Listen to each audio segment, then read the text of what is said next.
Bonjour, bienvenue sur Cocotte TV pour une nouvelle vidéo de présentation. Aujourd'hui, nous allons parler gaming et téléphone avec le ROG Phone 8 de chez Asus, un modèle haut de gamme qui se destine aux joueurs, notamment avec des petites gâchettes tactiles sur le dessus. D'autres petites choses, bien entendu, il y a un grand écran qui va jusqu'à 165 Hz, un processeur haut de gamme de chez Qualcomm avec un Snapdragon 8 Gen 3 et bien entendu, le tarif suit puisque nous sommes à 1099 € désormais. Il n'y a plus de ROG Phone sous les 1000 € pour cette dernière génération. Et nous avons ici un modèle de base. Ce n'est pas le modèle Pro qui a un système Animatrix à l'arrière, mais ici juste un éclairage RGB qui est particulièrement discret. Et finalement, c'est quelque chose qu'on apprécie énormément à la ferme puisque le design est très sobre. Peut-être un peu trop, on découvre ça juste derrière. Les amis, avant de découvrir le reste de notre vidéo, on vous propose un petit peu de réclame pour GVG Mall, notre partenaire pour les clés Windows, un partenaire qui nous soutient depuis plus de 2 ans et on utilise très régulièrement les clés Windows pour nos machines, on utilise aussi les clés Office. Alors, comment ça fonctionne? On vous montre rapidement, vous allez sur le site GVG Mall, ici vous tapez Windows 10, on prend l'exemple de Windows 10, ensuite, hop, petite vidéo ici qui va vous expliquer comment ça fonctionne. Vous allez faire acheter maintenant sur cette fenêtre où vous allez avoir la licence Windows 10. Vous n'oubliez pas de mettre le code promo CVIP qui vous permet d'avoir la ristourne de Cocoteland sur votre clé Windows. Ensuite, vous allez soumettre la commande. Vous allez arriver sur la page de paiement. Sur la page de paiement, vous pouvez le voir, vous avez tous les moyens de paiement qui sont disponibles, que ce soit par de la carte bleue, par PayPal, par tout ce que vous voulez.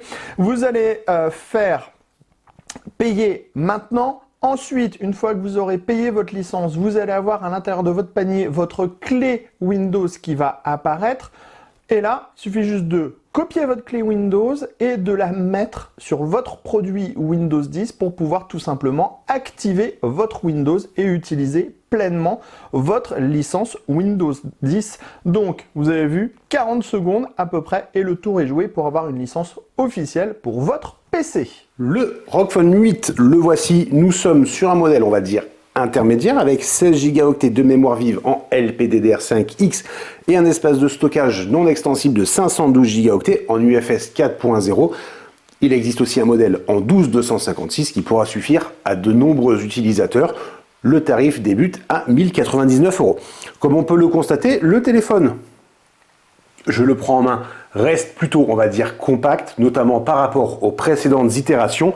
Les dimensions sont de 163,8 mm par 76,8 par 8,9 et c'est donc, hop, relativement fin, même si, on le verra juste après, il y a le bloc photo à l'arrière qui dépasse quand même assez. Néanmoins, pas de quoi déranger la prise en main qu'on va jouer. On revient dessus un tout petit peu plus tard. Au niveau de l'écran, il est en provenance de chez Samsung. C'est un modèle AMOLED avec une prise en charge de la technologie LPTO. L'affichage se fait en 2448 par 1080 et ça monte jusqu'à 165 Hz. Donc, pour jouer, il y a clairement tout ce qu'il faut. On ne peut pas râler par rapport à ça. 2 emplacements nano SIM, Android 14 bien entendu, avec une politique chez Asus qui est plutôt restrictive puisqu'il n'y a que 2 ans de mise à jour majeure pour 4 ans pour la sécurité. Batterie de 5500 mAh.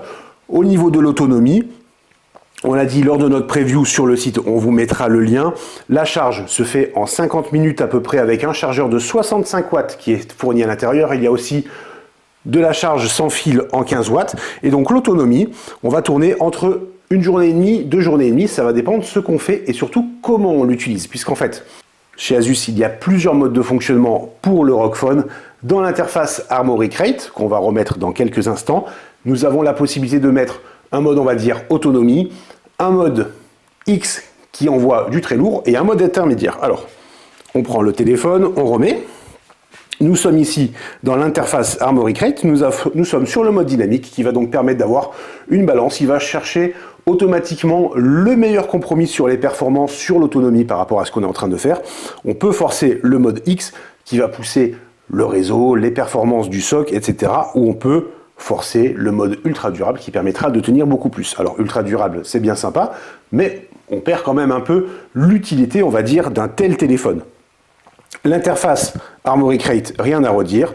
Au niveau du téléphone, nous avons sur le côté droit le bouton Power, nous avons ici le bouton Volume et bien entendu les 2 gâchettes AirTrigger qui vont permettre quand on joue, hop, d'avoir comme des gâchettes sur une manette. Ça fonctionne particulièrement bien, mais comme sur tous les ROG Phone, on va conseiller de faire le petit tuto qui permet de gérer le gyroscope et surtout de voir comment fonctionnent les gâchettes si jamais il y a besoin de les configurer. C'est-à-dire que par défaut, on peut avoir la sensation qu'il faut appuyer un peu trop fort. Alors, on appuie dessus, c'est tactile, mais il n'y a pas de ressort, comme sur une manette. Donc on appuie, et finalement on se dit « Ah, j'appuie un peu trop fort ». Juste une petite pression comme ça pourrait suffire. Bref, tout ça se configure, il n'y a aucun problème.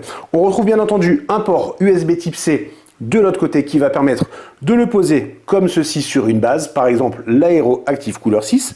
Nous avons un port USB type C de ce côté, l'emplacement pour les SIM. Nous avons aussi une prise jack. Asus reste sur la prise jack. On apprécie, d'autant plus que niveau finesse, ça ne change pas grand-chose. Et sur le dessus, pas grand-chose. Les haut-parleurs sont intégrés ici, ce sont les mêmes à gauche comme à droite, ce qui veut dire que quand on va jouer, on aura la même expérience sur le son. Pour jouer, c'est largement suffisant, pas de problème en revanche pour regarder un film, dès qu'on passe 60-70%, ça commence à saturer, on privilégiera le casque bien entendu. Et enfin, on retrouve à l'arrière, hop, on va le mettre dans le bon sens, le fameux bloc photo qui dépasse quand même légèrement. Du coup, quand on joue, tout va dépendre comment on va placer le doigt ici, soit on pourra le mettre légèrement dessous, soit on va le mettre au-dessus, et si derrière on décide de prendre une photo, eh bien on sortira la petite chiffonnette et on enlèvera la transpiration et les traces qui se sont mises sur le bloc photo. Nous avons 3 objectifs, mais nous avons surtout ce très beau coloris Rebelle Grey avec 2 textures différentes. Ici nous sommes sur quelque chose un peu granuleux, alors qu'ici c'est complètement lisse. Néanmoins, une fois qu'on l'a en main, aucun problème, ça ne glisse pas du tout, c'est très agréable. Asus a fait un très bon travail. Alors, ça ne glisse pas sur cette partie. Ici, forcément, ça glisse un tout petit peu plus, même si c'est lisse. Cela dit, il y a un traitement qui est très agréable au toucher. Très bon choix de la part d'Asus. Franchement, c'est très joli avec les petites touches, bien entendu, comme le GLHF. Et surtout, nous avons ici, puisque ce n'est pas le modèle Pro qui a un système Animatrix, nous avons un petit éclairage RGB qui va permettre d'avoir des informations quand le téléphone est en charge, en appel, ce genre de choses. Alors oui, il faut poser le téléphone du coup sur l'écran. On conseillera d'avoir un verre trempé ou un film de protection, histoire de ne pas faire de rayures si jamais on pousse le téléphone par mégarde. Mais c'est discret, c'est joli, ça rend très très bien. Et c'est peut-être finalement un petit quelque chose qui fait que le téléphone se positionne entre deux. On le voit comme ça. Si on enlève le côté RGB, on se dit ok, c'est un smartphone haut de gamme. Le design est beaucoup moins agressif que sur les anciens ROG Phone. Est-ce que ça plaira à tout le monde? Ça, c'est une question de point de vue. À la ferme, on aime bien justement ce côté un peu passe-partout. Ça fait un peu, on va dire, sleeper, façon de parler, comme une voiture. Même si, bon, on voit quand même que ça reste un téléphone qui est là pour envoyer du très très lourd. Les performances, forcément, ça fonctionne bien. Il y a une prise en charge du ray tracing dans les jeux qui sont compatibles. Ça fait chuter bien entendu les performances, mais le téléphone s'en sort particulièrement bien. Il n'y a rien à redire. Et dans les benches synthétiques, c'est la même chose. Ça fonctionne très très très bien, avec une autonomie qui reste relativement confortable, même si on est moins que sur le ROG Phone précédent. La batterie est un peu plus petite. Au niveau chauffe, rien à redire non plus. Asus a fait un travail qui est remarquable, et c'est intéressant parce que le téléphone est fin, il n'y a pas de refroidissement actif ou autre. Alors forcément, on va jouer 1 heure, 2 heures. Si on joue branché avec un câble, ça va chauffer un peu. Au niveau des mains, ça va se sentir, mais rien de dramatique à ce niveau. Bref, un téléphone qui se positionne idéalement sur du haut de gamme pour un joueur. Pourquoi pas? Pour quelqu'un qui veut un téléphone avec un style original et du RGB, pourquoi pas aussi, même si la concurrence sur ce segment est désormais très très active. C'est tout pour cette petite vidéo. Je vous souhaite à tous une très bonne journée.